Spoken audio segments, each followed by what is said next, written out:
Passando rapidão aqui para convidar vocês a nos seguirem no Instagram e ficarem ligados sempre que um vídeo novo for postado. @podlanho. Bora pro vídeo?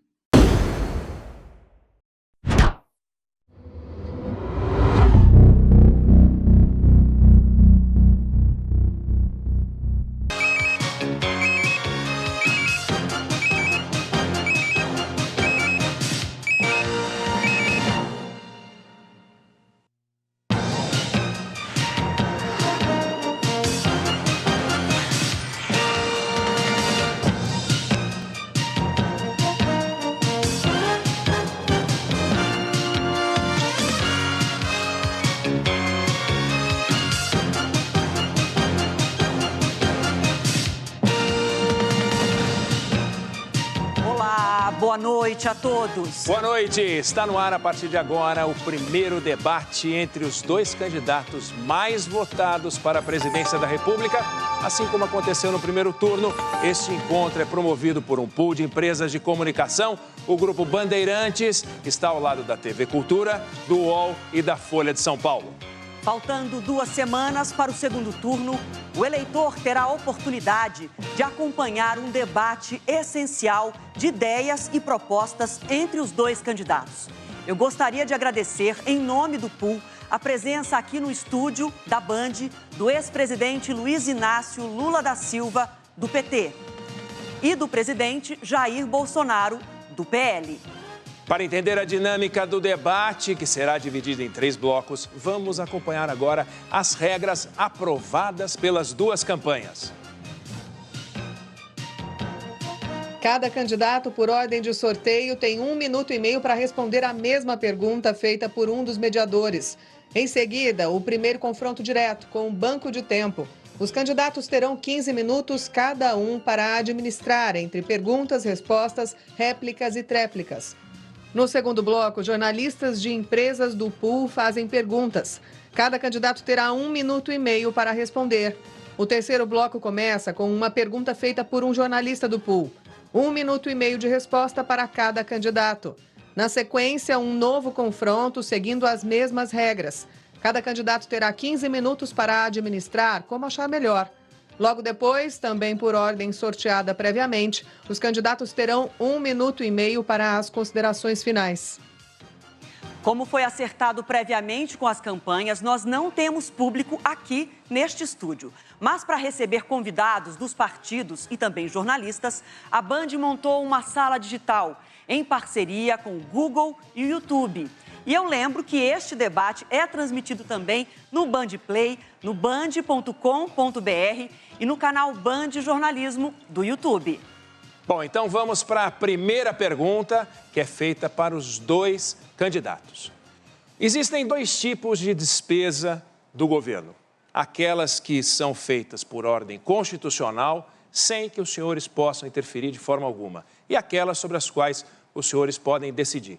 Nos países avançados, nos países mais civilizados, em termos orçamentários, metade do orçamento é controlado desta forma constitucional e metade é comandado pelo presidente. Aqui no Brasil, 96% do dinheiro vai direto para o seu destino, sem a mão do presidente, sobram 4 na mão do presidente da República.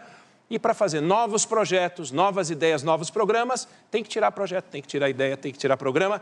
Eu quero saber, para cumprir os projetos e programas que os senhores propõem na campanha, os senhores vão cortar de onde? Dos 4% que comandam ou vão propor mudanças constitucionais para mexer nos outros 96%?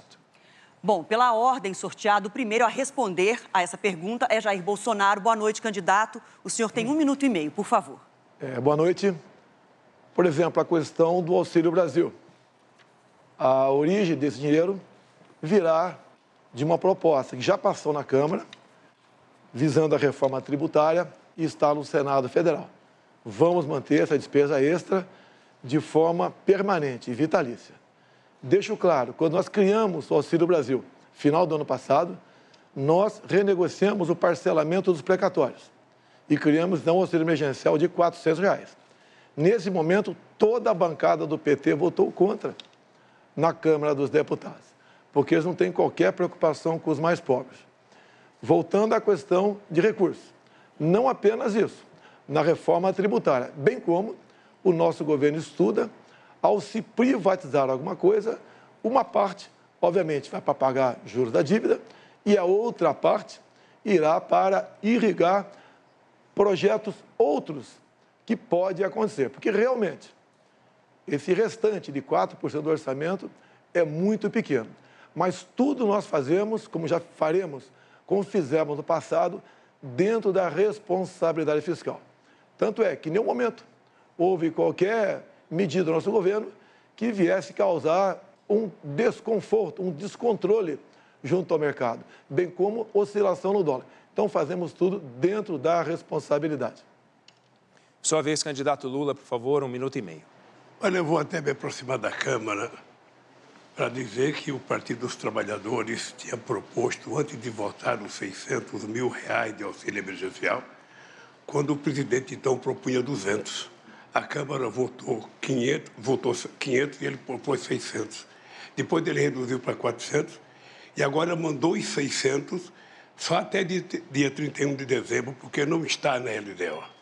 Na verdade, o que nós fizemos? Nós provamos à sociedade brasileira de que é possível a gente ter capacidade de investimento quando a gente planeja e quando a gente, coloca o dinheiro no lugar certo. Quando nós fizemos o PAC em fevereiro de 2007, nós investimos praticamente R$1,4 trilhão durante todo o processo do PAC para construir 13 mil obras que foram entregues e mais 13 mil que ficou para terminar, que algumas estão terminando agora.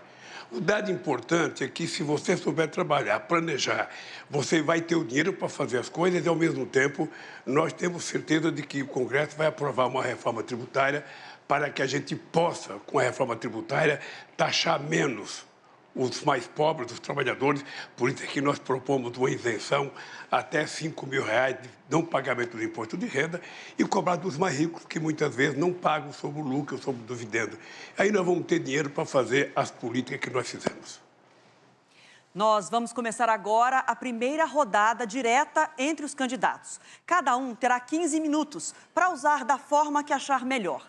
Para não prejudicar a compreensão de quem está assistindo a este debate, o ideal é que um sempre aguarde o outro terminar. Se um candidato ainda estiver concluindo o raciocínio, a sua fala não pode ser interrompida pelo adversário. Se acontecer isso, o microfone vai ser desligado. E pela ordem sorteada, quem começa é o candidato Lula. Bom debate aos dois, por favor.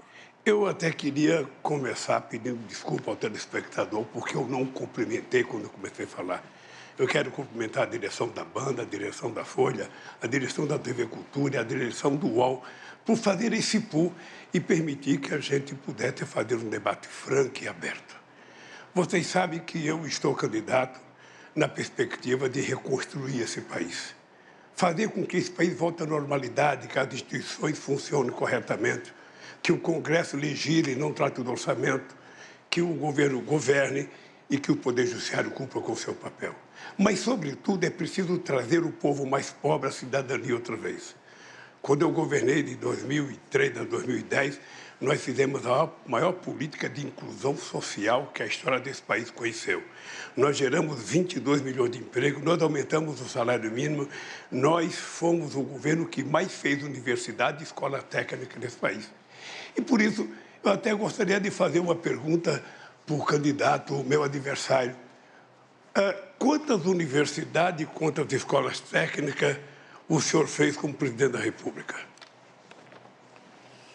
Primeiramente, o senhor Lula confunde auxílio emergencial com Auxílio Brasil. O auxílio emergencial de R$600. E o senhor que fala tanto de pobre, deixar bem claro, durante o ano 2020, quando o povo foi obrigado a ficar em casa, não por decisão desse presidente, mas por decisão de muitos governadores do seu partido, eles iam morrer de fome. E só de auxílio emergencial em 2020, nós gastamos o equivalente a 15 anos de Bolsa Família. E o Bolsa Família pagava muito pouco. Eu tinha vergonha de ver as pessoas mais humildes, especial do Nordeste, do interior do Nordeste, recebendo, algumas famílias, começando a receber R$42 por mês. O senhor só podia dar algo melhor, como está dizendo agora, Por que não deu lá atrás? Por que agora, quando a gente chega e passa para 400 contra a sua bancada do PT e depois passa para 600, o senhor quer se arvorar de grande benfeitor que vai prometer? O senhor promete o tempo todo. O senhor prometeu levar água para o Nordeste. E agora o senhor está prometendo picanha e cerveja. O senhor não fica vermelho com essas propostas mirabolantes e mentirosas? Creio que para governar o Brasil, tá, nós temos passado. Nós não somos candidatos aqui de primeira viagem. Então o senhor tem seu passado que é lamentável, é triste. Em especial entre os mais humildes, os mais pobres do Brasil. Eu quero falar agora com o pessoal do Nordeste. Quanto era o Bolsa Família? Começava com R$40.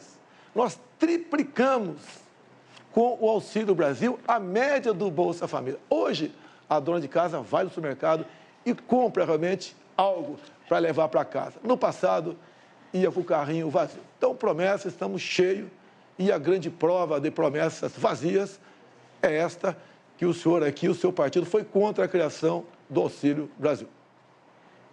Eu perguntei quantas universidades você fez. Perguntei quantas escolas técnicas você fez. E você veio falar do Bolsa Família. O nosso programa de inclusão social não era só o Bolsa Família. O nosso programa de inclusão social foi a maior política de distribuição de renda que esse país já conheceu para o pobre. Porque era ajuda ao pequeno produtor rural, era 1.400.000 cisternas que nós fizemos para o Nordeste, era o PNAE para levar comida para as crianças mais pobres e a gente comprava do pequeno produtor, além do aumento do salário mínimo de 74%. Mas eu queria voltar à pergunta inicial. Quantas universidades e escolas técnicas o seu governo fez? Senhor Lula, durante a pandemia, 2 anos as universidades ficaram fechadas. Não tinha cabimento você abrir a universidade para ficar fechada. Agora, o senhor, junto ao FIES, o senhor ofereceu crédito para milhões de jovens. Milhões de jovens. E mais de 1 milhão estavam endividados, sem condição de pagar esse crédito, o FIES. O que o meu governo fez? Mandou a proposta para o parlamento e nós juntos permitimos a anistia de até 99% da dívida dessa garotada.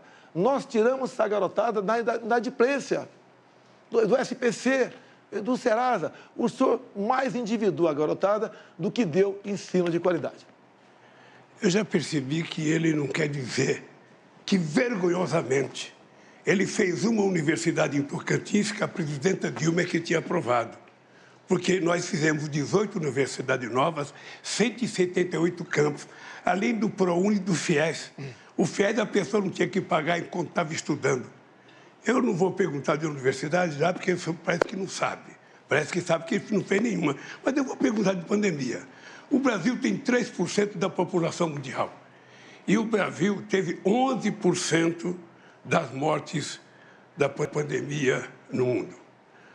Por que houve tanta demora para se comprar vacina?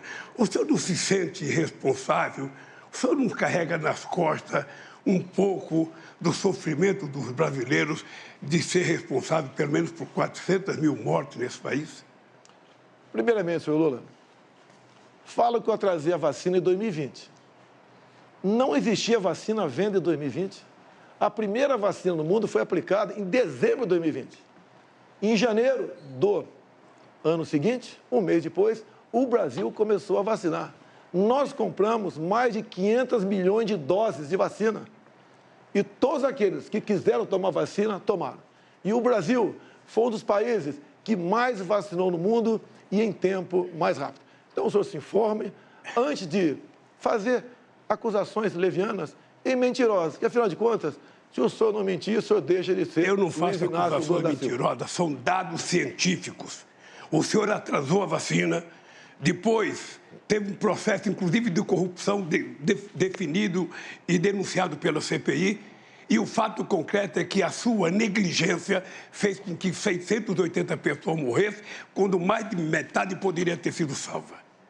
A verdade é que o senhor não cuidou, debochou, riu, dizia que não tomava vacina, quem tomava vacina virava jacaré, que virava homossexual, que não podia tomar vacina. O senhor gozou das pessoas, imitou as pessoas morrendo afogada por falta de oxigênio em Manaus. Ou seja, não tem na história de nenhum governo do mundo alguém que brincou com a pandemia e com a morte como você brincou.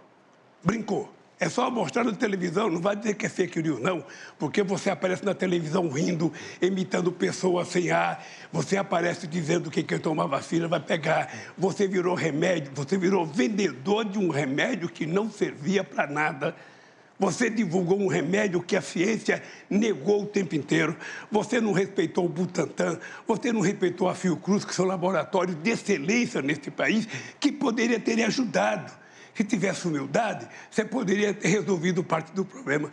Mas, certamente, você não quis resolver, porque você não quis entender o sofrimento do povo. Senhor Lula, tem um vídeo do senhor, o senhor dando graças a Deus que a natureza criou o Covid. Senhor Lula, o que eu fui contra foi o protocolo do senhor Mandetta, que mandava a pessoa infectada ir para casa até sentir falta de ar. E eu fiquei indignado com isso. A vacina, senhor Lula, não é para quem está contaminado. A vacina é para quem ainda não foi contaminado.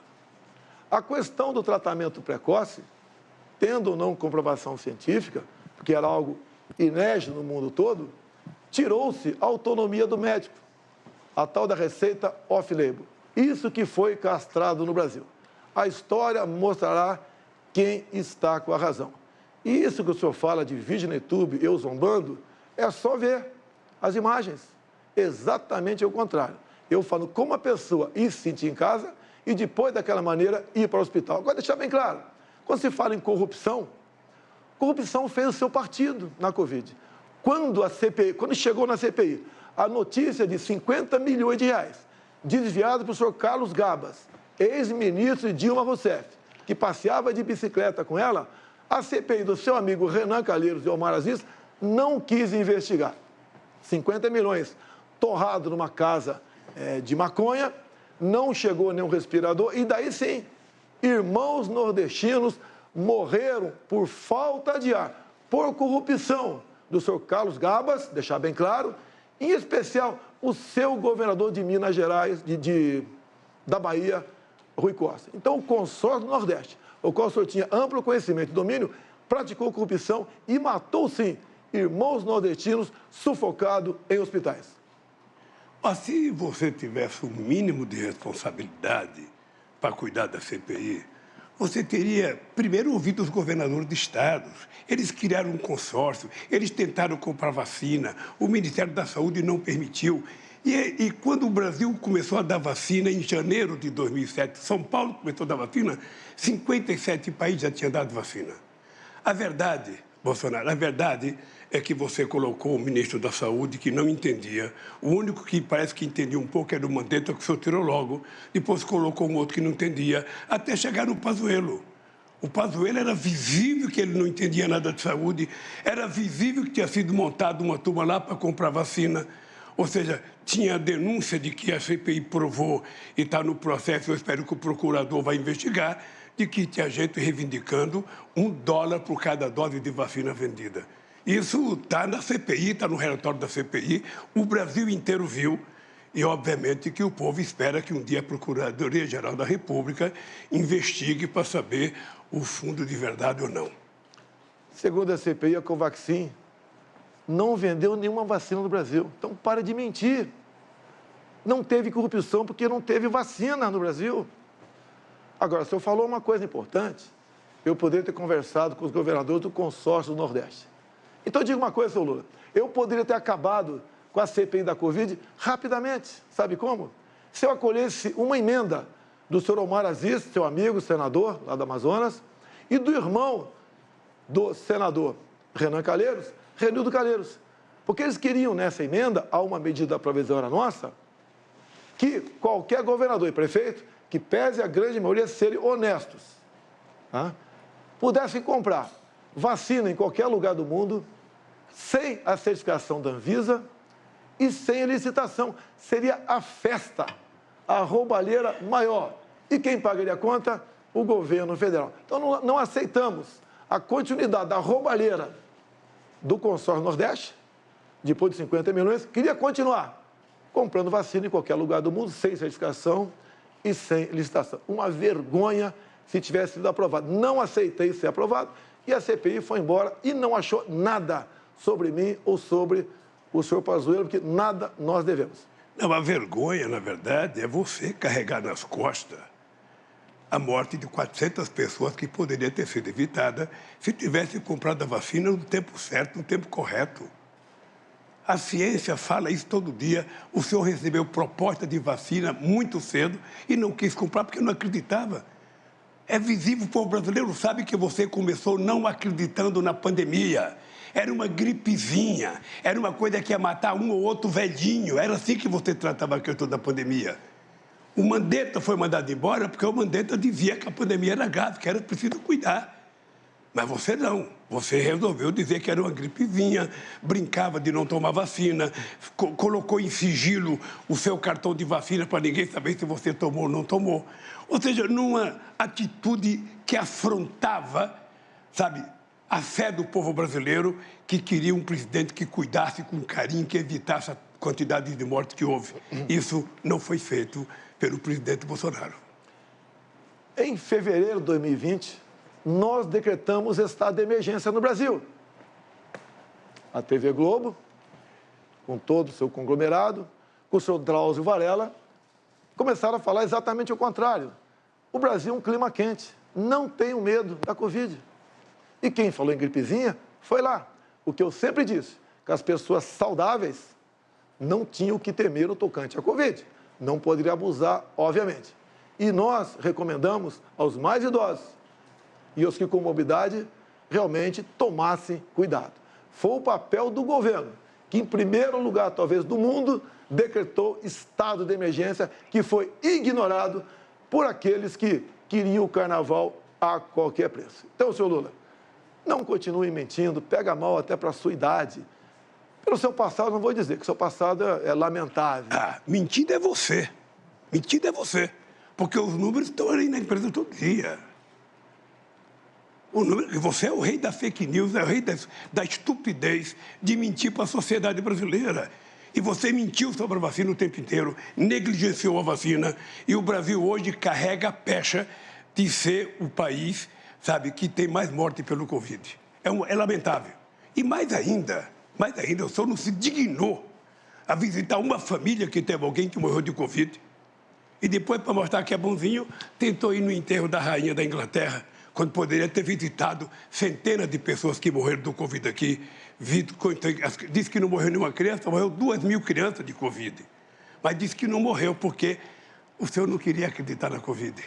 Era preciso continuar mentindo sobre a Covid, era preciso continuar desacreditando. E eu sei o que pensa o povo que perdeu algum ente querido. Eu mesmo perdi uma sogra, sabe, por causa do Covid. Fez discurso em cima do caixão da esposa e está se comovendo pela sogra. Senhor Lula, entenda uma coisa, senhor Lula. Entenda uma coisa, por favor. Os enterros eram com caixão lacrado. Ninguém podia o enterro, nem familiares. E eu visitei hospitais, sim. E o senhor não tem conhecimento. Só que eu não preciso fazer propaganda do que faço. Me comovi. Me preocupei com cada morte no Brasil. Repito, o Brasil, o país... Você ria o tempo inteiro. Agora que você está candidato, você está mostrando uma seriedade que deveria ter mostrado lá. É isso. O Rio... Simples assim. Você não foi no hospital, não foi visitar uma pessoa, não foi visitar um parente. O Rio é mais uma mentira tua. Basta ver o vídeo quando aconteceu a questão da falta de ar. Vocês são especialistas em pegar vídeos, filmes e cortar o pedaço que interessa para vocês. Você sabe quem é especialista nisso. Você sabe quem é o rei da fake news. Você sabe. Candidato Lula, deixa o presidente, o candidato Bolsonaro terminar o raciocínio. Tá bom. Repito, nós compramos 500 milhões de doses de vacina.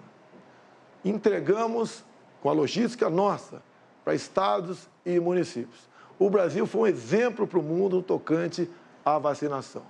Menos de um mês, depois da primeira dose aplicada no mundo, o Brasil começou a aplicar. E todas as vacinas foram compradas pelo governo federal.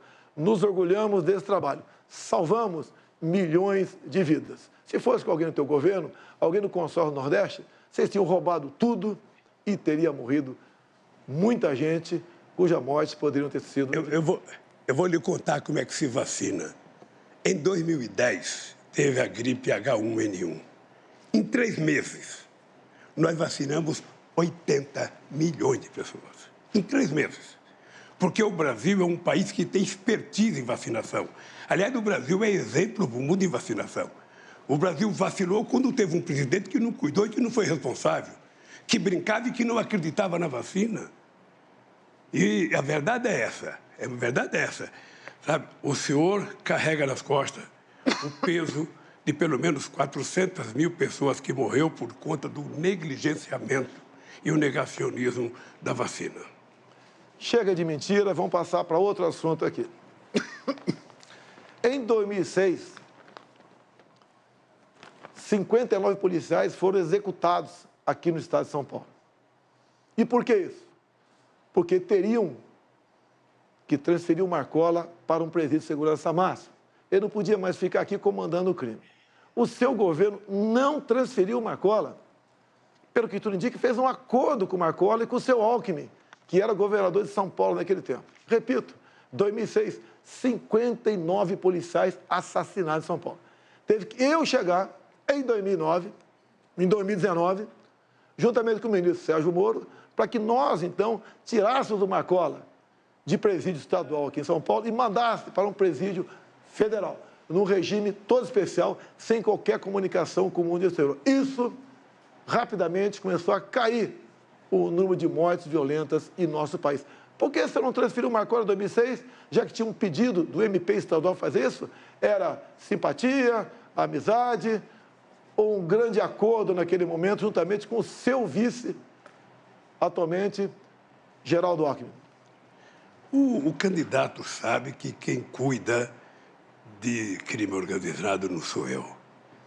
Quem tem relação com o miliciano, que é crime organizado, ele sabe que não sou eu e sabe quem tem. Sabe, inclusive, sabe da culpabilidade que foi o crime organizado que matou a Marielle no Rio de Janeiro. Eu, se tivesse pedido para transferir, a gente transferia porque fui eu que fiz prisão de segurança máxima. 5 prisões, 5 prisões de segurança máxima foi feito no meu governo. E se o Alckmin, governador, não quis transferir, é porque ele tinha razão para não transferir. Quem sabe a segurança dele tinha razão para transferir. Sabe? Mas o dado concreto é o seguinte, você está falando com um cara que fez 5 presídios de segurança máxima nesse país. Quanto você fez? Nenhum. Então, eu acho que a mentira aqui não é minha. A mentira aqui é de um presidente que não pode mentir, porque o presidente tem que respeitar o cargo, não é possível. Senhor Lula, amizade com bandido. Eu conheço o Rio de Janeiro. O senhor esteve atualmente no Complexo do Salgueiro. Não tinha nenhum policial ao seu lado, só traficante. Tanto é verdade a sua afinidade com traficantes, com bandidos, que nos presídios do Brasil, cada 5 votos, o senhor teve 4 votos. E quando a gente volta para o Marcola foi flagrado. Teve ligação telefônica grampeado. E ele diz ali, chama o senhor de um palavrão, que eu não vou falar aqui, e diz que prefere o senhor do que a mim. Essa é a verdade. Fazer presídio e deixar os amigos soltos em outro presídio comandando o crime, isso é um crime, senhor Lula. Sabe o que eu tenho orgulho? É que eu sou o único candidato a presidente da República que tenham coragem de entrar numa favela, sem colete de segurança.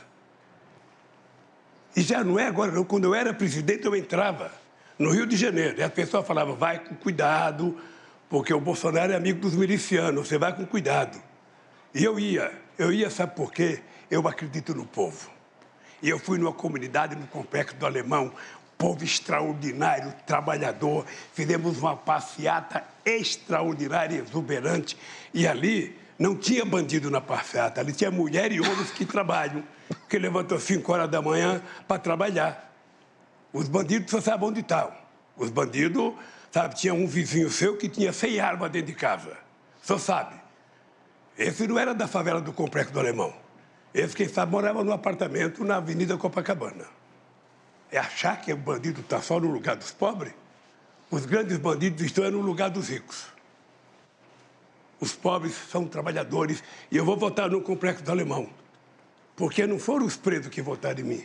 Foi o povo brasileiro. Eu tive 6 milhões de votos a mais do que você, com toda essa gastança que você fez. Se pegar todos os presidentes, desde Marechal Deodoro até agora, ninguém colocou 10% do dinheiro que o senhor colocou nessa coisa. É só eu falar uma coisa, o senhor vai lá e faz. Eu falei do preço da gasolina, vai lá reduzir o preço da gasolina. Ele reduziu, vai aumentar outra vez. Não pense que ele disse que não manda na Petrobras, que é o presidente que aumenta. Então, Bolsonaro, se tem um mentiroso aqui, esse mentiroso chama-se Jair Messias Bolsonaro, que tem mentido diariamente ao povo brasileiro. Inclusive, levou água para o Nordeste. Todo mundo sabe que quem fez a transposição do Rio São Francisco foi esse que vos fala, porque eu sou nordestino, já tive a experiência de carregar balde d'água e lata d'água na cabeça. Portanto, não minta. Transposição do São Francisco. Era para ter acabado em 2010. No seu governo. Passou para 2012, governo Dilma. Só que o Brasil vivia uma explosão de corrupção. O senhor negou água para os seus irmãos nordestinos. Eu fui lá com o Rogério Marinho, que agora se elegeu senador pelo Rio Grande do Norte. O povo reconheceu o trabalho dele. O senhor fez, na verdade, é uma obra que não chegava a lugar nenhum. Pegamos uma obra parada há quase 10 anos. É pior uma obra parada há quase 10 anos do que começar uma obra. O senhor desviou, sim, foi muito dinheiro para a corrupção. Tudo tinha corrupção no seu governo, tudo. O senhor negou água para o nordestino. Eu levei água com a transposição e com o Rogério Marinho. E mais ainda, o Exército tem trabalhado muito no Nordeste para cavar poços para essas pessoas que ficaram longe desses córregos enormes que a água do São Francisco. Então, o senhor realmente maltratou. Devia ser prioridade total tua. Prioridade número 1 e não 0. Prioridade número 1. E não fez isso. Negou água para o povo nordestino. O senhor realmente é uma pessoa fantástica em falar em vergonha nacional. Olha, eu vou contar uma coisa. Se tem uma coisa que é cara de pau, é o cara de pau desse cara. Porque eu fiz 88% das obras do São Francisco. Ele fez 3,5%. 3,5%. Da mesma forma que ele fala que fez ferrovia. Da mesma forma que fez o 163. Tudo feito pelo governo do PT. Mais de 80% das obras feitas. E ele vai lá, termina. Quando eu tomei posse em 2003, o Fernando Henrique Cardoso estava fazendo uma ponte lá de Vida Minas com Mato Grosso, eu fui lá inaugurar e fiz justiça ao Fernando Henrique Cardoso, disse que era dele. Você poderia, pelo menos, ter sensatez de quando inaugurar, fala, gente, eu quero dizer que essa obra aqui é do presidente Lula, ele foi mais competente que eu, ele fez a obra, sabe? Eu só vou aqui dar um empurrinho para acabar esse pedacinho que está faltando. Mas dizer que foi sua? Você acha que alguém acredita? Você acha que o nordestino que está vendo a gente na televisão acredita que foi você que levou água? Que você fez ferrovia? Não tem um projeto seu?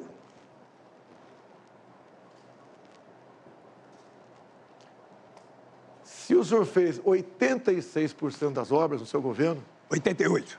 Parabéns. 88, Dilma ficou mais meia dúzia de anos. não terminou os 12 que faltavam? Se o senhor mandava no governo Dilma, quem está mentindo? Por que em 6 anos não concluiu, já que faltava apenas 12%? Quando o senhor fala em BR-163, não inventa. Faltavam 50 quilômetros.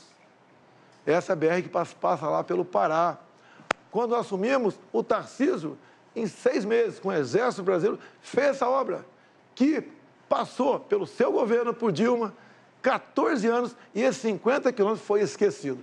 Ou seja, não fale em infraestrutura e não fale em água para o Nordeste sem ter um mínimo de conhecimento. O senhor deve se lembrar muito bem, é do desviado em dinheiro e não em água para o Nordeste. O Tarcísio aprendeu trabalhando com a Dilma, porque o Tarcísio foi no PAC com a Dilma que ele aprendeu a fazer essas obras.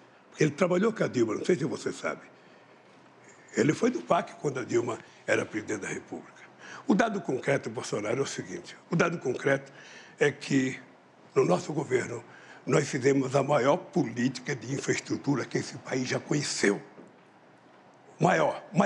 Talvez eu tenha perdido do Geisel quando ele fez o Proálcool nos anos 75.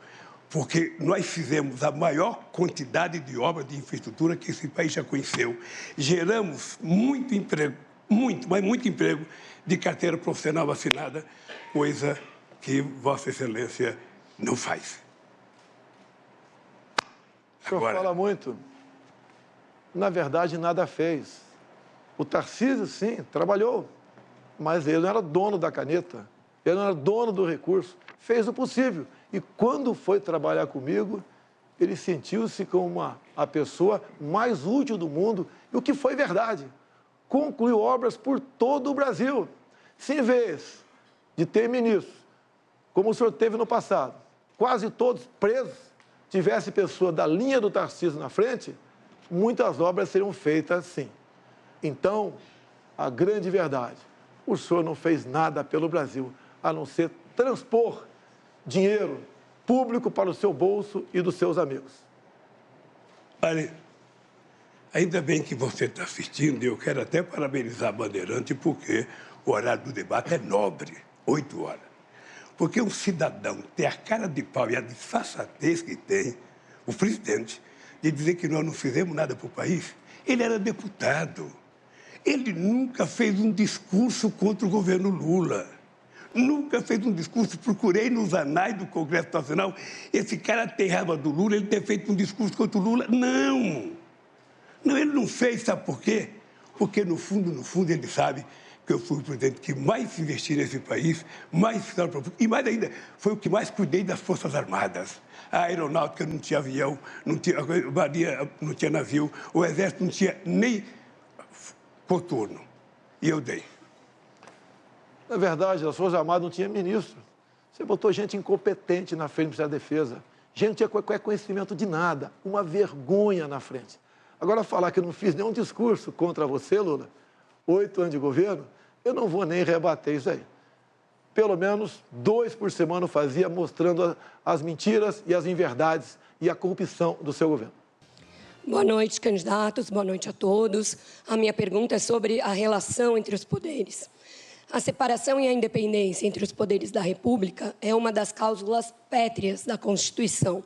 Ainda assim, tramitam no Congresso uma série de propostas que visam alterar a composição do Supremo Tribunal Federal, aumentando o número de ministros ou estabelecendo mandatos que acabariam com a vitaliciedade desses integrantes do Supremo. Essas medidas têm sido defendidas por alguns como uma forma de conter supostos abusos do judiciário, mas são vistas também como ameaças à democracia por juristas e observadores de como essas práticas ocorreram em países como Venezuela ou Hungria.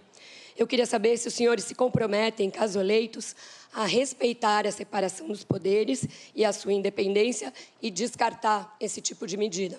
Candidato Lula, 1 minuto e meio. Ô Vera, você vai ver que eu vou chegar perto da Câmara que você falou, não vai ter nenhuma agressão minha a você. Primeiro porque nós já tivemos uma experiência, no tempo da ditadura militar, de mudar a composição da Suprema Corte. O Castelo Branco mudou de 11 para 17, depois ele tirou 5 que ele não gostava e ficou só o que eles queriam. Não é prudente, não é democrático um presidente da República querer ter os ministros da Suprema Corte como amigos. Você não indica o ministro da Suprema Corte para ele votar favorável a você ou te beneficiar. Os ministros da Suprema Corte têm que ter currículo. As pessoas têm que ter história, têm que ter biografia. E essa gente tem que fazer o que precisa ser feito. E eu tenho orgulho, porque foi os ministros que eu indiquei que votaram Célula Tronco, votaram Raposa Serra do Sol, votaram a União Civil. Ou seja, foram pessoas que tiveram uma postura de dignidade. Eu, sinceramente, eu estou convencido que tentar mexer a Suprema Corte para colocar amigo, para colocar companheiro, para colocar partidário, é um atraso, é um retrocesso que a República Brasileira já conhece muito bem. E eu sou contra. Eu acho que a gente pode discutir no futuro, se tiver uma nova Constituinte, sabe, quem sabe ter mandato ou não, quem sabe as pessoas têm uma limitação maior. Mas eu acho que a Suprema Corte tem que ser escolhida por competência, por currículo e não por amizade. Candidato Jair Bolsonaro, por favor, 1 minuto e meio. Prezada jornalista Vera, satisfação revê-la. Só que para deixar bem claro, a proposta de emenda à Constituição, ora em tramitação na Câmara, é da senhora Luísa Erundina. E tem 40 deputados do PT que deram o devido apoiamento. Ou seja, em 2013, a senhora Dilma Rousseff, que exercia forte influência do senhor Lula, tentou criar mais 4 vagas para o Supremo Tribunal Federal. Da minha parte, está feito o compromisso. Não terá nenhuma proposta. Como nunca estudei isso com profundidade. Agora, deixo claro, no momento, o PT tem 7 ministros indicados para o Supremo Tribunal Federal. Eu tenho 2. Caso eu venha a ser reeleito, eu tenho mais 2. Eu ficaria com 4 e o PT com 5. Está feito o equilíbrio. Agora, quanto a currículo, obviamente, isso passa por cada presidente, que é uma indicação do mesmo e passa por uma sabatina no Senado Federal. Faltou só o senhor Lula, o senhor dizer que o senhor só é candidato a presidente da República por causa de um ministro que foi cabo eleitoral de Dilma Rousseff e depois, por ela, foi indicado para o Supremo Tribunal Federal, o senhor Fachin. Então, o senhor só está disputando a eleição aqui por obra e graça de um amigo indicado pelo PT. Bom, enquanto o candidato Jair Bolsonaro respondia, o presidente Lula levantou a mão solicitando direito de resposta. Só um minutinho, por favor, candidato. Então, está sendo encaminhada a comissão. Daqui a pouquinho a gente traz essa resposta, se será concedido ou não. Bom, acabo de receber a resposta já. O pedido de direito de resposta não foi concedido. Vamos seguir, então, com o debate. A próxima pergunta a ser respondida primeiro pelo candidato Jair Bolsonaro. Quem faz é o jornalista do Grupo Bandeirantes, Rodolfo Schneider. Boa noite, Rodolfo. Boa noite aos candidatos. Os senhores têm sido muito cobrados e até criticados por não entrarem, aprofundarem tanto em alguns setores, colocando mais propostas e ideias. Então, eu queria falar um pouco sobre economia. No primeiro turno, aqui nesse debate, perguntei aos dois sobre os R$600. De onde virão os R$600 para o auxílio tão fundamental para milhões e milhões de brasileiros? De onde viria, já que não está na previsão? Estouraria o teto? Tiraria de outros orçamentos? Isso não foi respondido pelos dois, é uma boa oportunidade. Mas queria pegar um outro ponto na questão da economia. Privatização. O presidente Jair Bolsonaro recentemente defendeu na questão de preços a privatização da Petrobras. Queria saber se continua defendendo, qual seria a política de preços e, no caso também do presidente Lula, o que seria, o ex-presidente Lula, o que seria a sua política com a Petrobras e também política de preços com relação aos combustíveis. Boa noite. Obrigada, candidato Bolsonaro. 1 minuto e meio. Política de preços. A Covid, a pandemia, o fica em casa, uma guerra lá fora, explodiu o preço dos combustíveis no mundo todo. No Brasil não foi diferente. Mas nós tínhamos obrigação de buscar uma alternativa. Fomos ao Parlamento, à Câmara e ao Senado. Foi apresentada uma proposta, um projeto, muito debatido. No final, o Congresso votou e eu sancionei a redução do teto do ICMS para 17% no máximo. E eu, como presidente da República, abri mão de todos os impostos federais dos combustíveis.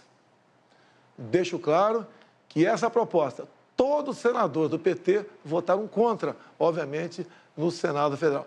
Isso puxou o preço das coisas lá para baixo. Estamos no terceiro mês com deflação. Segundo a Abras, do mês passado para agora, os produtos da cesta básica do supermercado caíram em média 20%. Temos hoje uma das gasolinas mais baratas do mundo. Trabalho de quem?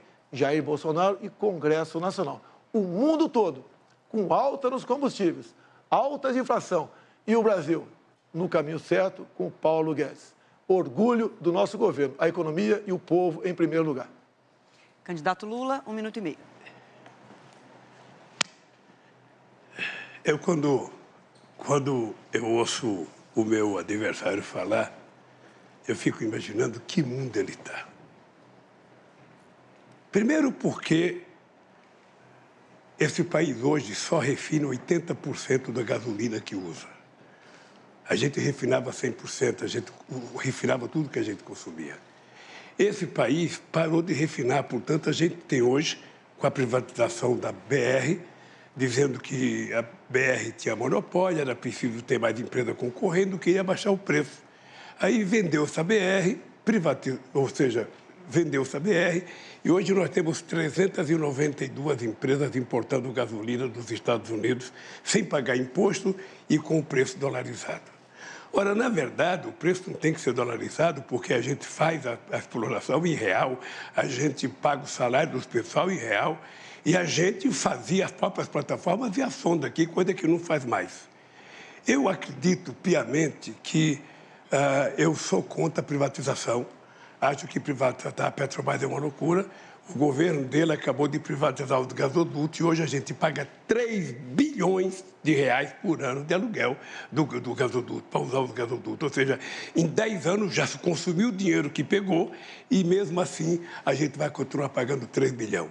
Eu, sinceramente, acho que privatizar não é solução para nada.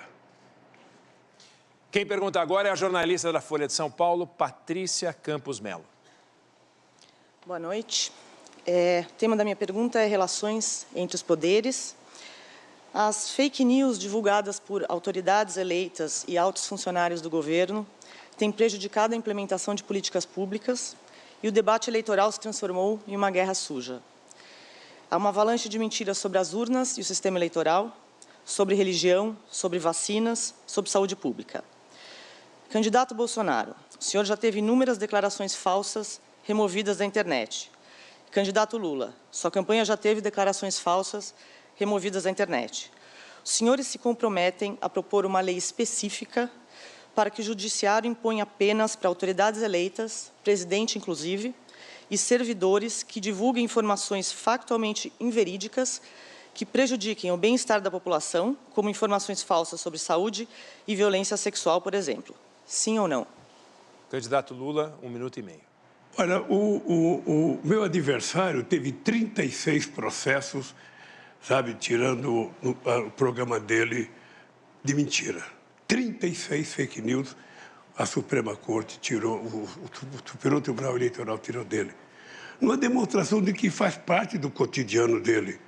A imprensa publica fartamente que há pelo menos 6 ou 7 mentiras por dia contada, brinca de se contar mentira, levanta de madrugada, tem vontade e vai e conta uma mentira, faz uma live e conta uma mentira, sabe? Levanta até 1h da manhã para fazer live. Eu, sinceramente, acho, eu já participei de outras campanhas. Você sabe que eu já participei de campanha contra o Fernando Henrique Cardoso, contra o Collor, contra o Serra, e o nível era outro. Era um nível civilizado, era um nível em que a verdade sempre prevalecia, a verdade sempre estava na ordem do dia. A gente debatia o futuro do país, a gente debatia economia, debatia trabalho, debatia salário, sabe? Por exemplo, sabe, nós temos 36 milhões de pessoas que vivem com salário mínimo e faz 4 anos que não se aumenta o salário mínimo nesse país. Eu acho que a campanha tem que ser regulada, a justiça tem que tomar decisão e toda vez que houver mentira, nós vamos entrar com processo para tirar as coisas que são mentirosas. Porque o povo, se votar num candidato que mente, sabe que esse candidato não vai governar corretamente. Candidato Bolsonaro, 1 minuto e meio. Lula, se você não mentir, não mentisse, não seria você. Você me chama o tempo todo de genocida, miliciano, canibal.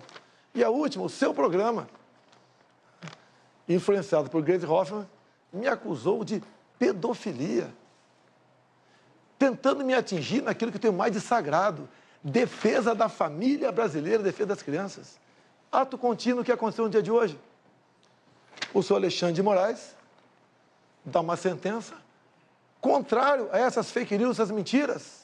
E diz a sentença aqui, a postagem realizada pela representada Gleisi Hoffmann, presidente do PT, em 15 de outubro agora, se descola da realidade, por meio de inverdades, fazendo uso de recortes e encadeamentos inexistentes de falas gravemente descontextualizadas do representante Jair Bolsonaro, com o intuito de induzir o eleitorado negativamente. Tal contexto evidencia a divulgação de fato sabidamente inverídico, notadamente por se tratar de notícia falsa divulgada durante o segundo turno da eleição presidencial. Sem mentir, e aqui, de forma concreta, uma sentença do ministro Alexandre de Moraes. Sem mentir, você chega aonde? Você não tem que falar do seu passado, que não tem nada que preste o seu passado. Só tem que mentir para tentar denegrir a imagem dos outros. O próximo a perguntar é o jornalista do UOL, Josias de Souza. Boa noite, Josias, por favor. Muito boa noite. Boa noite, senhores candidatos. Eu vou perguntar sobre dois temas numa única pergunta. Os temas são relação entre poderes e governabilidade. O governo Lula comprou o apoio do Centrão com o Petrolão. O governo Bolsonaro comprou o apoio do Centrão com o orçamento secreto. A pergunta é muito singela. Quem for eleito em 30 de outubro terá de se relacionar com o Congresso. Há muitas reformas por aprovar. O que os senhores farão para que esse relacionamento se dê sem a necessidade de comprar apoio legislativo? O primeiro a responder agora é o candidato Bolsonaro, por favor. Prezado Josias, por favor, eu comprei com orçamento secreto, eu vetei derrubar o veto. Agora, se eu comprei, eu tenho um voto. Vamos supor que o senhor seja deputado. Se o senhor recebeu um dinheiro do orçamento secreto, o senhor vai votar comigo. É lógico ou não é? É lógico. Eu tenho aqui uma lista preliminar. 13 deputados do PT que receberam recurso desse tal orçamento secreto. Eu não tenho nada a ver com esse orçamento secreto. Posso até entender que o parlamento trabalha melhor na distribuição de renda do que nós, por lá de cá, o meu Ministério da Economia e o presidente. Agora, por favor, Josias, falar que eu comprei com orçamento secreto, eu posso te trazer, numa outra oportunidade, mais nomes que receberam fortunas desse dito orçamento secreto. Então, se eu tivesse esse poder, primeiro que eu tenho caráter, não faria isso. E só para controle. Esse orçamento foi criado por Rodrigo Maia, sabidamente uma pessoa que queria tirar poder de mim. Eu queria, na verdade, José, se fosse verdade, que o orçamento estivesse nas minhas mãos. Eu faria melhor uso dele, pode ter certeza disso. Como o Tarcísio tem feito nas suas obras, o Rogério Marinho, entre outros. Agora, por favor, José, você é jornalista, você é uma pessoa inteligente. Eu jamais daria dinheiro para essa turma toda aqui se não estivesse votando comigo, né? Se bem que eu nunca comprei voto de ninguém. Por favor, candidato Lula, 1 minuto e meio. Josias, a primeira coisa que você tem que aprender é que um presidente da República, quando ele é eleito, ele vai governar e lidar com o Congresso que foi eleito. E quem elegeu o Congresso foi o povo brasileiro. Se os deputados são bons ou não, o povo brasileiro tem responsabilidade por quem indicou. E é com quem tem mandato que o governo se relaciona. O suplente não vale, os que ficaram em segundo lugar não vale. É exatamente com as pessoas que foram eleitas. Isso vale para todos os presidentes da República. Vale para você se fosse eleito presidente. Eu vou tentar confrontar essa história do orçamento secreto. Eu vou tentar criar um orçamento participativo, que foi uma coisa que nós criamos nos estados brasileiros. Todo mundo se lembra que o sucesso do orçamento secreto nas prefeituras do PT foi A ONU pediu para que a gente, fosse para o mundo divulgar o orçamento participativo. Agora, com a internet, nós vamos tentar fazer um orçamento participativo. Nós vamos pegar o orçamento, o orçamento do ano que vem já está pronto. Eu vou ganhar as eleições, vou tomar posse, o orçamento está pronto. Eu não sei se eu vou mudar o orçamento ou não. Mas nós vamos pegar o orçamento e vamos mandar para o povo dar opinião para saber o que ele quer efetivamente que seja feito, para ver se a gente consegue diminuir o poder de sequestro que o Centrão fez no presidente Bolsonaro. Obrigada, candidatos. E assim chegamos ao final de mais este bloco do debate histórico, que reúne os dois candidatos à presidência no segundo turno. Boa noite. Boa noite, estamos de volta ao vivo para todo o Brasil com esse debate histórico e que reúne pela primeira vez os dois candidatos à presidência da República no segundo turno das eleições 2022. Um encontro fundamental para a democracia, promovido por um pool que reúne a TV Cultura, o Grupo Bandeirantes, o UOL e a Folha de São Paulo. Eu lembro que o debate está sendo exibido na internet pelos canais digitais de todas as empresas participantes e pelas rádios Cultura FM e Cultura Brasil. Para abrir este bloco, os dois candidatos terão 1 minuto e meio para responder a uma mesma pergunta. E quem faz essa pergunta inicial é o jornalista Taiguara Ribeiro, da Folha de São Paulo. Por favor, Taiguara. Candidatos, boa noite. O assunto é educação. Durante a pandemia, alunos de escolas públicas enfrentaram uma média de 287 dias sem escola. Além disso, essa falta de escola causou um prejuízo no aprendizado e também aumentou a desigualdade entre crianças negras e brancas, ricas e pobres. O que de concreto, caso os senhores sejam eleitos, vocês farão para recuperar essa defasagem educacional? Pela ordem sorteada, o primeiro a responder é o candidato Lula. Candidato, 1 minuto e meio para a sua resposta. Olha, eu tenho dito já há 3 meses que a primeira reunião que eu quero fazer, na primeira semana de janeiro, são com os governadores eleitos dos 27 estados e também com os prefeitos da capital para começar uma discussão de como recuperar esses alunos que estão atrasados.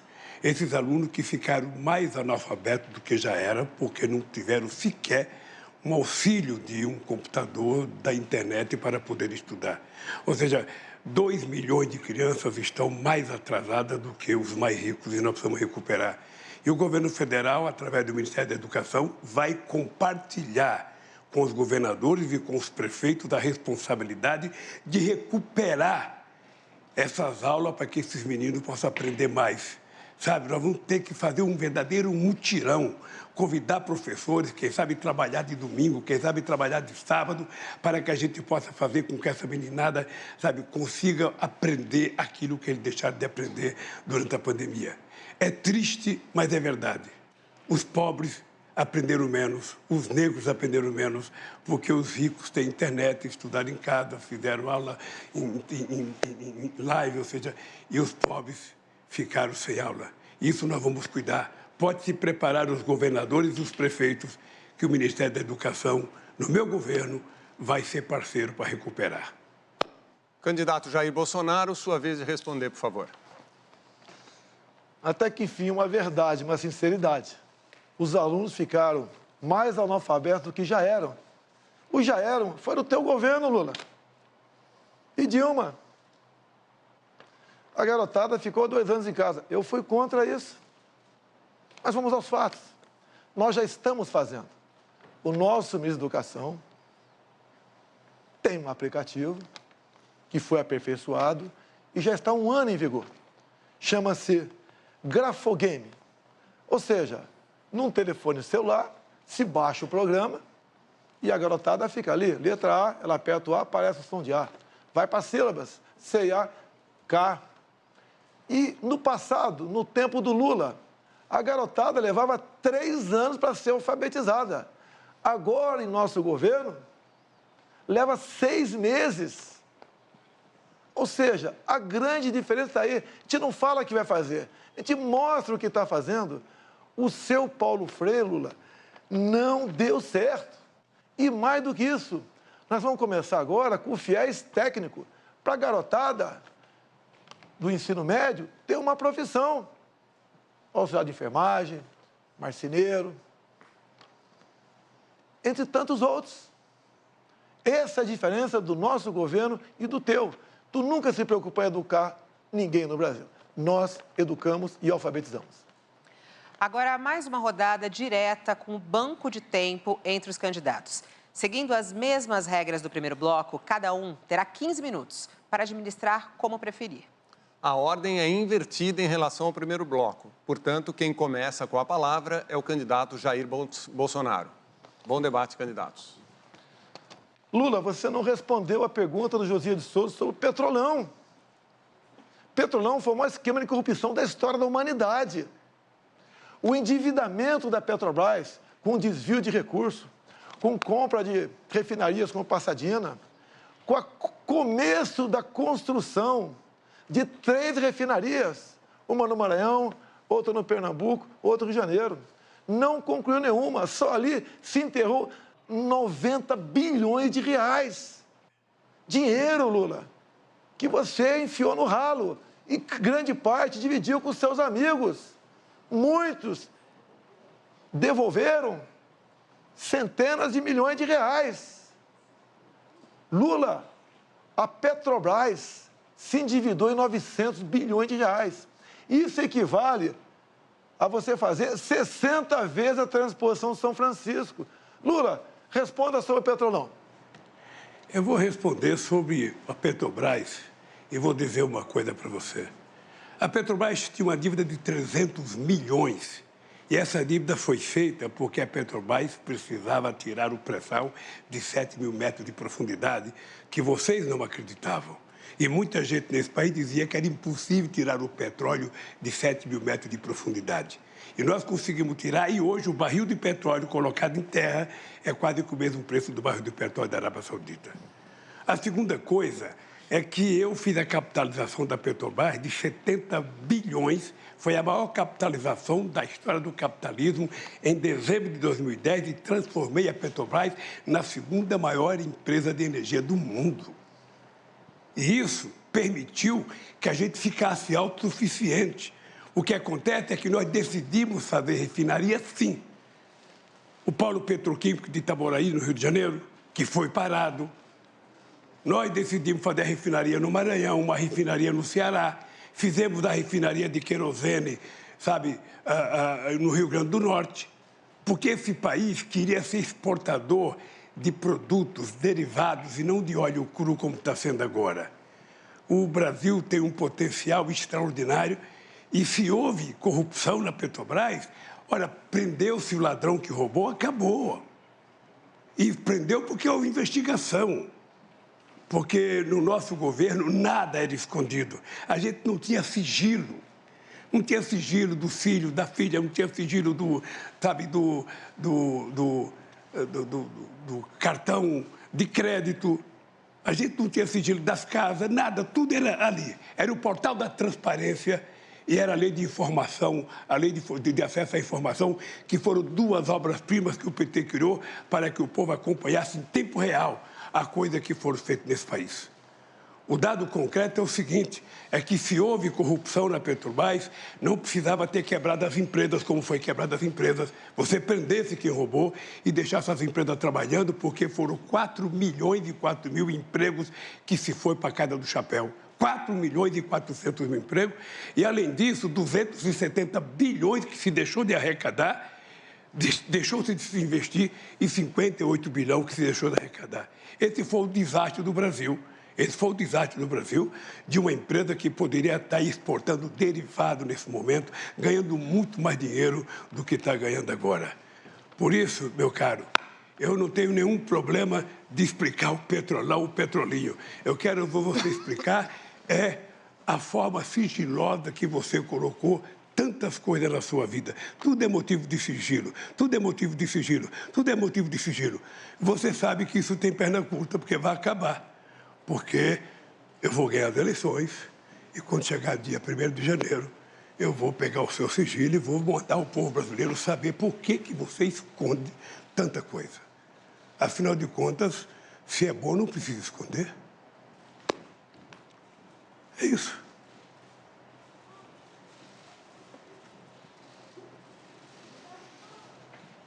estou à sua disposição. Aliás... Fica aqui, Lula, fica aqui. Aliás, deixa eu lhe falar uma coisa. Fica aqui. Deixa eu falar uma coisa para você. Sabe o que eu fiquei sabendo agora? Sabe o que eu fiquei sabendo agora? Candidatos. Que todo o discurso seu no Congresso Nacional era falando bem de mim, quando era deputado e eu era presidente. Lula. Me ligaram, disseram que você era um puxa-saco meu que não tinha precedente na história. Porque você sabe que eu cuidei do Exército, que quando eu cheguei não tinha sequer coturno, o soldado era liberado às 11 horas porque não tinha dinheiro para o rancho, você sabe que a Marinha não tinha quase mais navio, você sabe que a Aeronáutica não tinha avião, e você sabe que eu cuidei das Forças Armadas com carinho que nem você cuidou das Forças Armadas como eu cuidei, porque eu quero uma Forças Armadas preparada, competentemente armada para defender a soberania brasileira contra possíveis inimigos externos. É isso que eu quero para esse país. É? Lula, se respeitasse as Forças Armadas, você botaria gente competente para ser ministro da Defesa, e não companheiros lá para dentro. Petrobras, Lula, o endividamento foi 900 bilhões. Você começou a fazer 3 refinarias, não concluiu nenhuma. Vocês compraram uma passadina lá fora, uma sucata. Você entregou para Evo Morales, da Bolívia, 2 refinarias nossas, Lula. Pare de mentir. Por que você mente descaradamente? Eu estou falando. É mentira sua. Ah, é mentira? É mentira sua. Mentira. Mentira minha? Mentira. Você não entregou Olha ali para aquela câmara que você deve estar com seus filhos ouvindo você e repita. Os meus filhos me acompanham, mentira. os seus não. Você, aliás, você não sabe fazer outra coisa, não sei mentir, Bolsonaro. Quando os dois falam, o espectador não consegue entender o que se fala. Itaboraí virou uma cidade fantasma lá no Rio de Janeiro. Estamos começando a recuperar tudo isso aí. Um escândalo sem tamanho. Olha aqui, Lula. Os delatores devolveram 6 bilhões de reais. 1 bi de dólares foi para os Estados Unidos, para a Bolsa, que foi prejudicada pela interferência nos preços. Olha aqui, Lula, as empresas que roubaram a Petrobras. Odebrecht devolveu 2,7 bi, SBM 1,3, Andrade Gutierrez 1,4, Braskem 2,8 bilhões, Camargo Correia 1,4 bilhão, OAS 1,9 bilhão, e assim vai. 16 bilhões de reais que as empresas devolveram, somado com 6 bi dos delatores, mais outros quase 6 bi para os Estados Unidos. Só o que foi contabilizado e achado, esses ladrões devolveram 30 bilhões de reais, fora o que não foi achado. Você vem falar que não houve roubalheira? Que você trabalhou para o bem da Petrobras? Não dá nem para discutir. Eu não disse que não houve roubalheira, porque as pessoas se confessaram. Quando o cara confessa o crime, é porque ele cometeu um crime. As pessoas foram lá e delataram. Que houve roubo na Petrobras, pode ter havido. O que eu quero dizer é que para você combater a corrupção, você não precisava quebrar as empresas. Você não precisava fechar as empresas. Na Coreia não fecharam a Samsung, na Alemanha não fecharam a Volkswagen, na França não fecharam a Alstom, ou seja, prendeu-se o dono da empresa e os trabalhadores continuaram trabalhando, a empresa continuou produzindo e as coisas aconteceram. Você sabe que o polo petroquímico de Itaboraí estava 85% pronto. Estava 85% pronto. O maior polo petroquímico que esse país podia ter. Está parado. Está parado. Porque se levantou muita denúncia, não se provou metade da denúncia e está lá o polo petroquímico enferrujando, quem sabe, para ser privatizado a troco de banana, como foi feito com o gasoduto brasileiro. Que Lula, sabe por que houve Lula, você sabe por que houve roubalheira na Petrobras, Lula? Porque você entregou para partidos políticos, diretorias da Petrobras. Você fez um leilão em troca de apoio dentro do parlamento. Não minta. Você botava... Não minta que é feio. Candidato Lula, respeita, ele está falando... grupos partidários. E o pessoal entrava para saquear. E você, com os votos caindo para aprovar suas propostas lá dentro, você se refestelava. Olha o BNDES, Lula. Fala do BNDES. Por que a Venezuela tem metrô e Belo Horizonte não tem metrô? Você entregou 1 bilhão e 60 milhões de dólares para o seu amigo Chávez e Maduro, fizeram o metrô lá fora, deram um cano no Brasil e não tem metrô aqui no Brasil. E parte dessa grana teria voltado para cá ou foi tudo para obra? Não foi tudo para obra. Lula, você tem muito a falar sobre corrupção. Não culpe os procuradores da Lava Jato, os juízes. A responsabilidade pela corrupção no Brasil foi tua. Os números estão aí. O candidato Lula pediu o direito de resposta, a comissão vai analisar. O direito de resposta é para dizer o seguinte: o Bolsonaro, ele continua sendo um mentiroso customaço. Ele sabe que os diretores da Petrobras, inclusive um dos seus chefes da Casa Civil, é do partido que era o diretor da Petrobras, e esse diretor tinha 33 anos de Petrobras. Não era um dia, era 33 anos da Petrobras. Ele foi indicado por competência. Ele foi indicado por competência. Ele já está morto, não dá nem para ficar falando muito dele.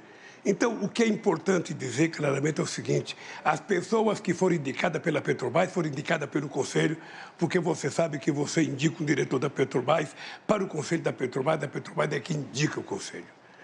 Eu, na verdade, Bolsonaro, eu gostaria de que você, quando viesse aqui na Câmara, você explicasse por que faz 4 anos que você não dá um aumento real para o salário mínimo. São 36 milhões de aposentados, dos quais 36 milhões que ganham salário mínimo, dos quais 22 milhões de aposentados que estão há 4 anos sem receber aumento real. No meu governo, receberam 74% de aumento real. É por isso que a economia cresceu. Você sabe quanto que a economia crescia no meu governo? Ela crescia em média 4%. Sabe quanto está crescendo no seu? Menos que 2%. Ou seja, crescia, e o Brasil, quando eu deixei a presidência, estava crescendo 7,5%. Eu vou lhe dar um dado para você pesquisar. Quando eu deixei a presidência, a indústria automobilística produzia 3 milhões e 700 mil carros. Hoje ela produz menos que 2 milhões de carros. Menos que 2 milhões, metade da produção de carro. Quando eu era presidente, a estimativa da indústria automobilística era chegar a 6 milhões de carros.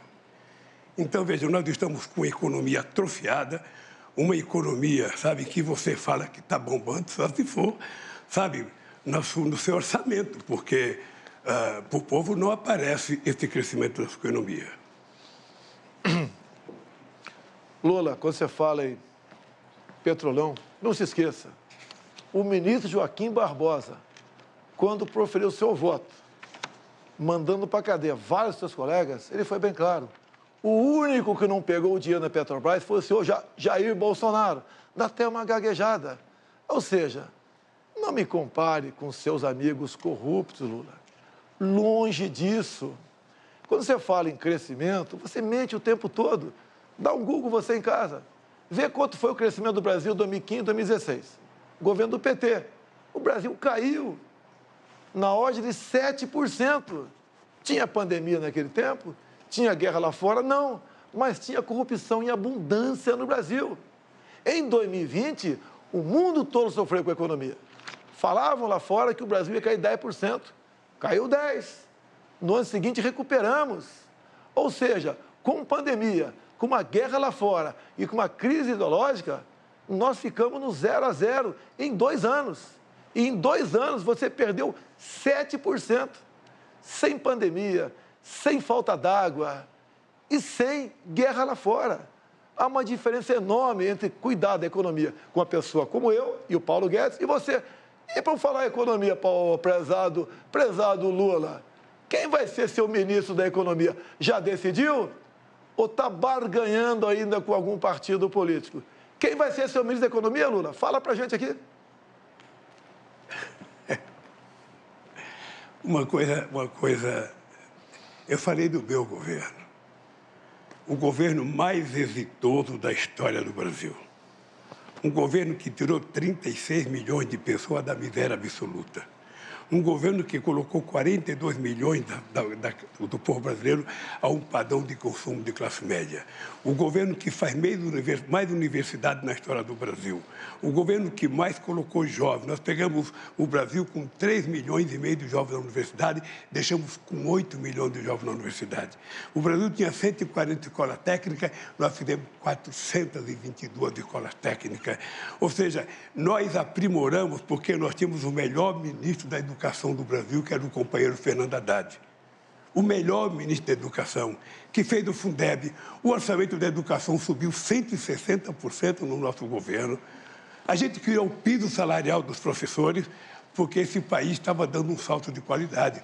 O Brasil era a 12ª economia do mundo, chegou à 6ª economia do mundo. Eu não sei se o adversário meu se lembra, eu era o único presidente do Brasil, da história do Brasil, convidado para todas as reuniões do G8 e convidado para 2 reuniões do G20. E por que a gente era convidado? Porque tinha uma coisa que a gente cuidava que você não cuida, que era a questão do clima. Foi no nosso governo o menor desmatamento da Amazônia. Foi no nosso governo. E o seu é o maior todo ano. Vocês estão brincando de desmatar. Vocês estão brincando de abrir cerca, vocês estão brincando de derrubar árvore, vocês vão ver o que vai acontecer com o comércio brasileiro.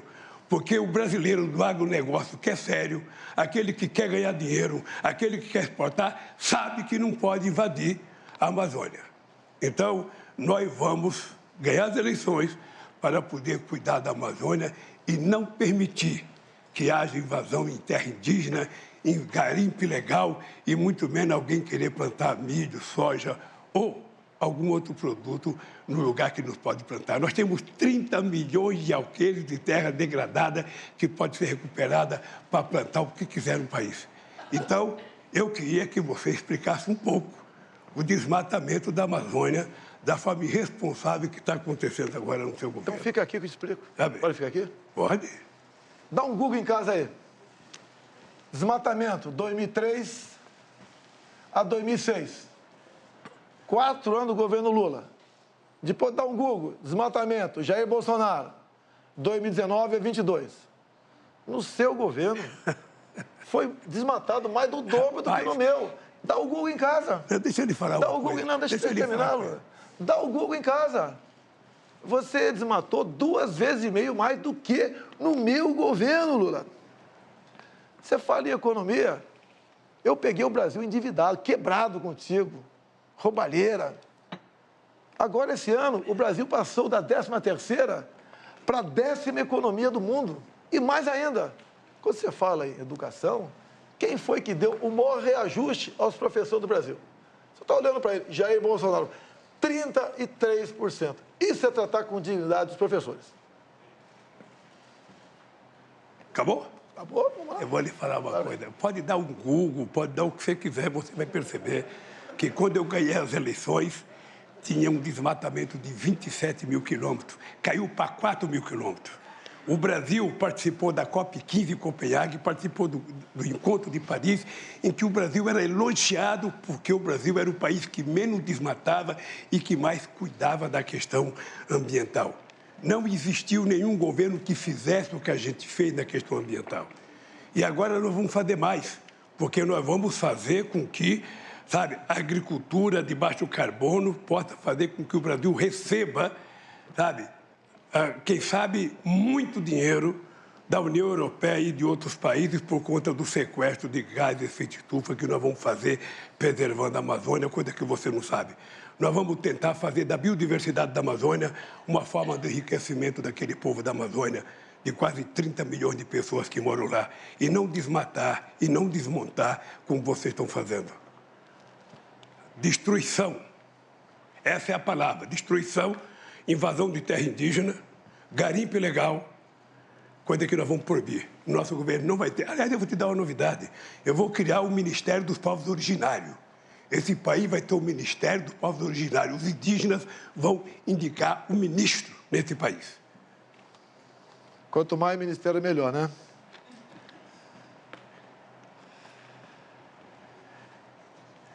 Lula, tu acabou de dizer, há poucas semanas, que é dividir a biodiversidade da Amazônia com o mundo.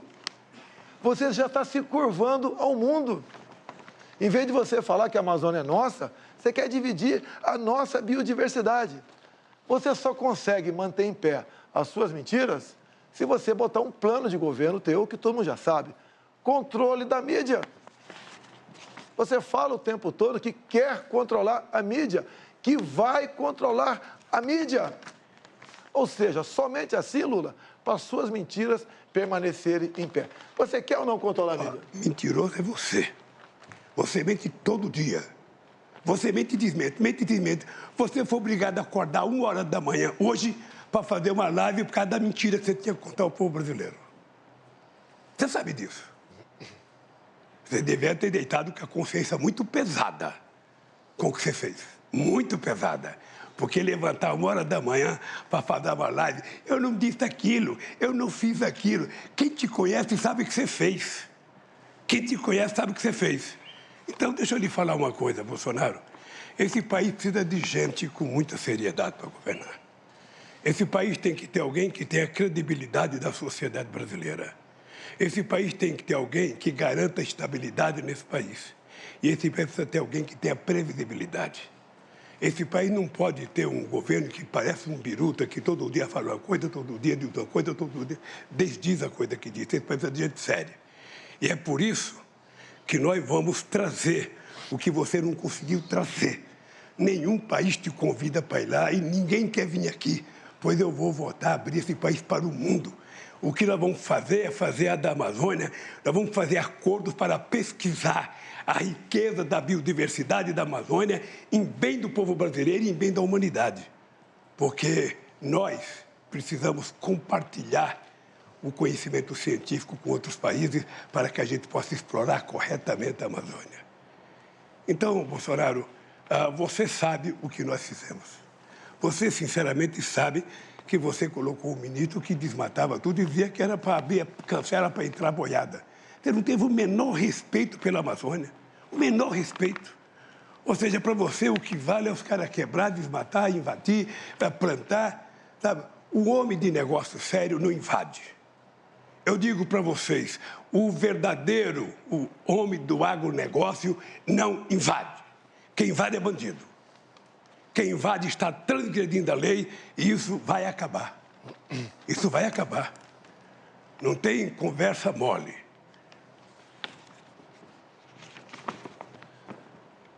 Em 14 anos, Quem é você? Você não fez nada.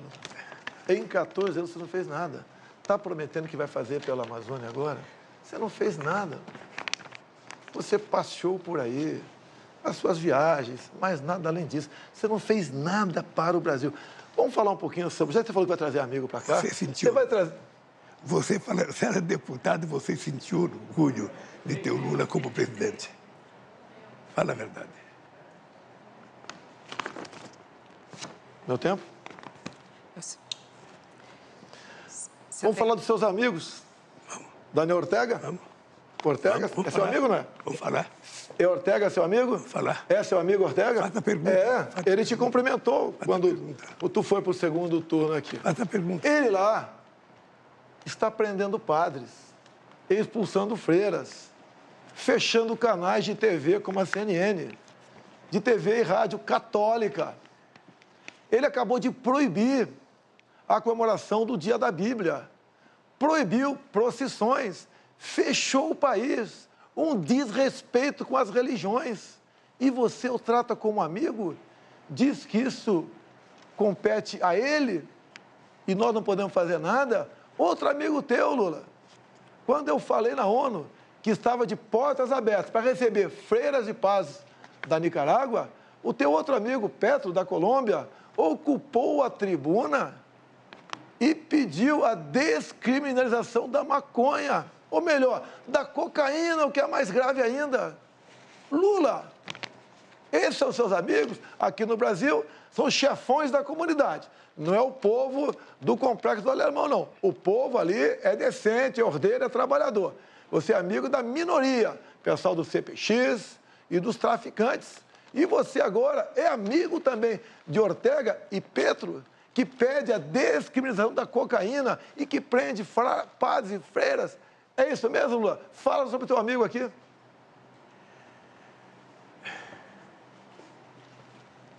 eu senti muito orgulho de, no dia 19 de julho de 1980, e participar da comemoração do aniversário da Revolução Sandinista, que derrubaram um ditador chamado Somoza de 30 anos. Agora, o regime político da Nicarágua é uma coisa que depende deles, e o Daniel Ortega sabe, você sabe, o Chávez sabe, todo mundo sabe, que se eu quisesse acreditar em mandato perpétuo, eu teria feito o terceiro mandato quando me propuseram. Eu acho que quem acha que é imprescindível, insubstituível, começa a nascer um ditador. Então, se o Daniel Ortega está errando o povo da Nicarágua, que puna o Daniel Ortega. Se o Maduro está errando o povo, que puna. Porque você, quem vai punir, é o povo brasileiro. Dia 30 de julho, dia 30 de outubro, se prepare. Eu faço aniversário dia 27 e o povo vai me dar de presente a sua volta para casa. É isso que vai acontecer. Porque o povo está precisando de alguém que cuide dele. Alguém que cuide do povo, alguém que cuide da mulher, do trabalhador, alguém que cuide, que tenha... Candidato Lula, o seu tempo acabou. É que eu fico empolgado. Muito obrigado.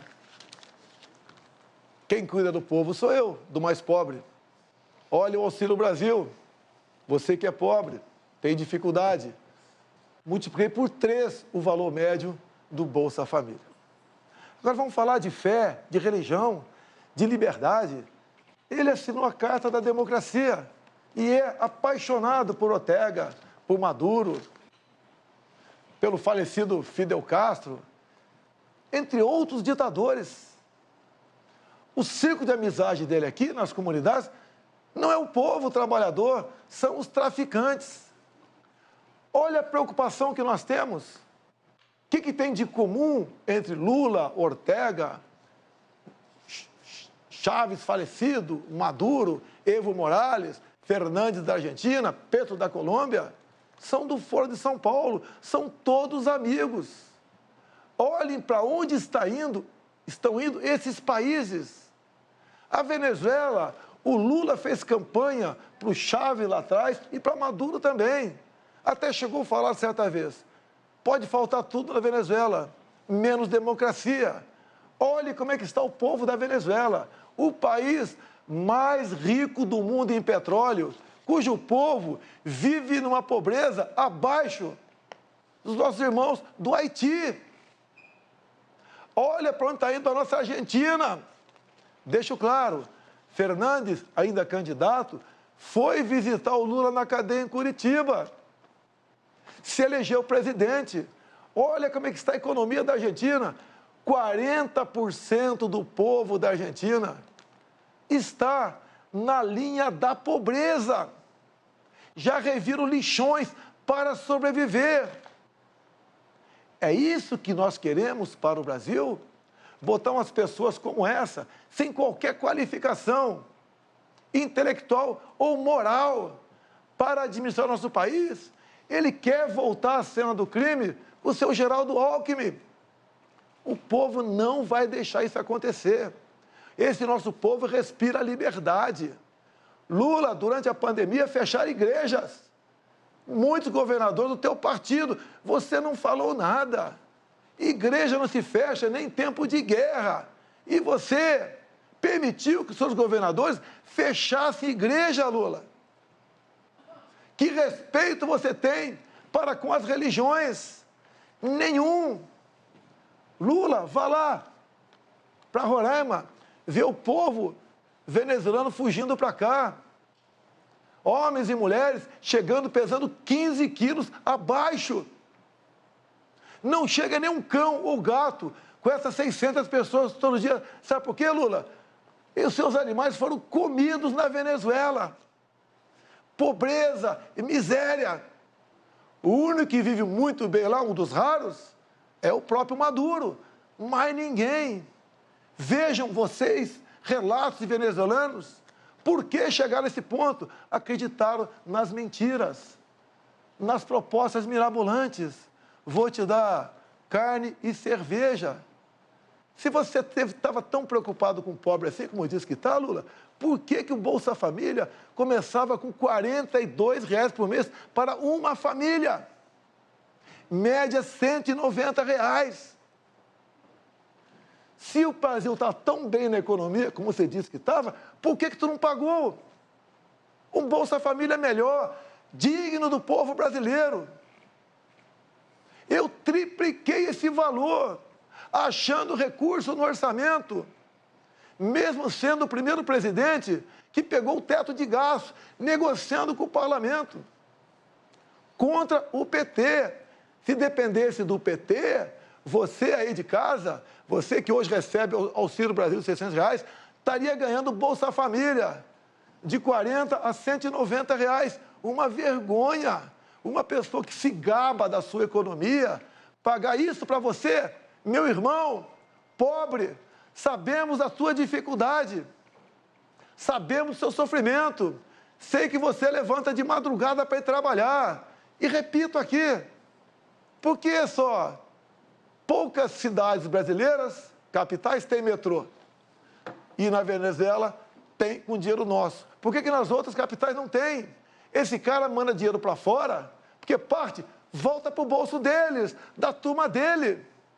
Lá fora, Cuba, Venezuela, não tem TCU, não tem CGU, não tem fiscalização de nada. Vivíamos, como disse Gilmar Mendes há pouco tempo atrás, numa cleptocracia. Um país governado por ladrões. Quem disse foi o Gilmar Mendes. E também Barroso disse semelhante. Roubaram tudo o que quiseram.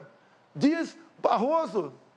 Tem prova, contraprova, dinheiro, conta bancária. Lula, você devia ficar em casa, Lula. Ficar em casa, curtindo a vida e não querendo voltar à cena do crime. Lula, tu é uma vergonha nacional. Os pedidos de direito de resposta foram analisados pela comissão. Um deles foi aceito. O candidato Luiz Inácio Lula da Silva tem direito a 1 minuto a mais a partir de agora. Eu, na verdade, deveria ter direito a dois direitos de resposta. Porque eu fui agredido várias vezes, com mentiras. Então, é importante que o juiz julgador do tempo de resposta vou entrar com recurso do Supremo Tribunal que discute. Deixa eu dizer uma coisa para você, Bolsonaro. Você continua descaradamente mentindo. Descaradamente. Sabe, porque, efetivamente, eu vou voltar a governar esse país porque precisa de alguém que cuida dele. Porque o povo não quer alguém que compre 51 imóveis com dinheiro vivo. O povo não quer ninguém que gaste 36 milhões de reais no cartão, sabe, para comprar coisa para o Palácio. O povo não quer mais rachadinha.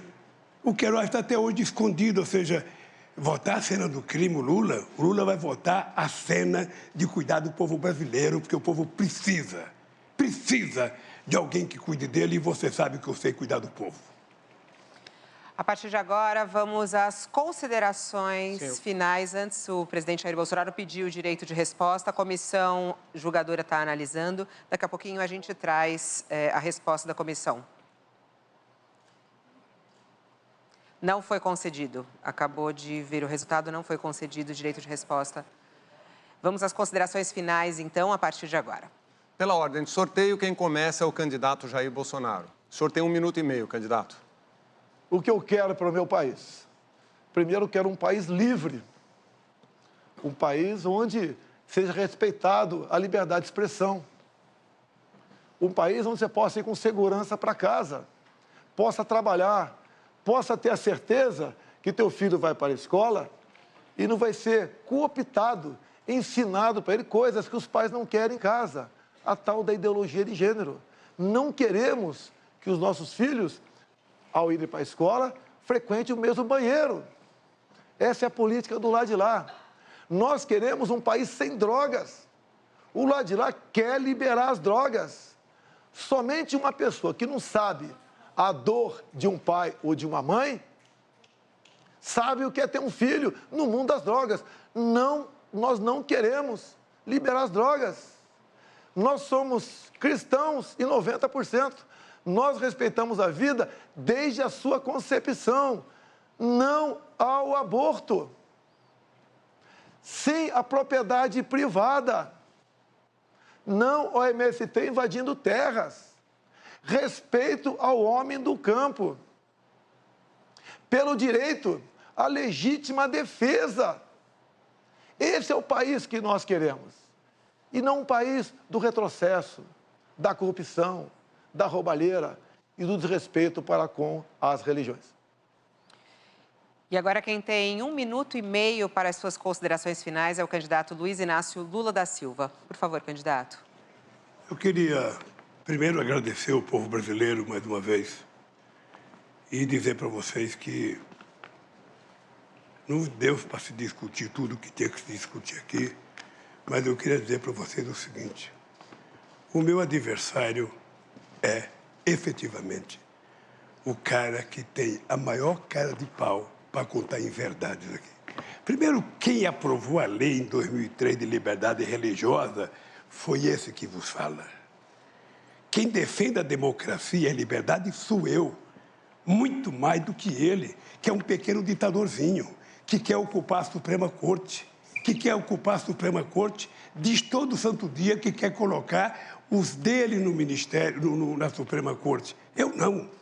Eu quero governar esse país democraticamente, como já governei 2 vezes, dando prioridade aos problemas do povo brasileiro, dando prioridade a cuidar do povo, porque tem 33 milhões de pessoas passando fome.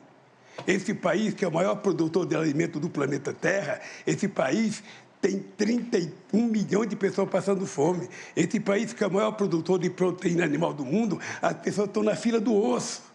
E quando eu falo do churrasco é porque nós vamos voltar a consertar esse país e vamos voltar no final de semana a comer um churrasquinho e tomar uma cerveja. Ele fica doido, porque só ele pensa que ele pode. Nós podemos e vamos querer comer um churrasquinho. Durante a fala do ex-presidente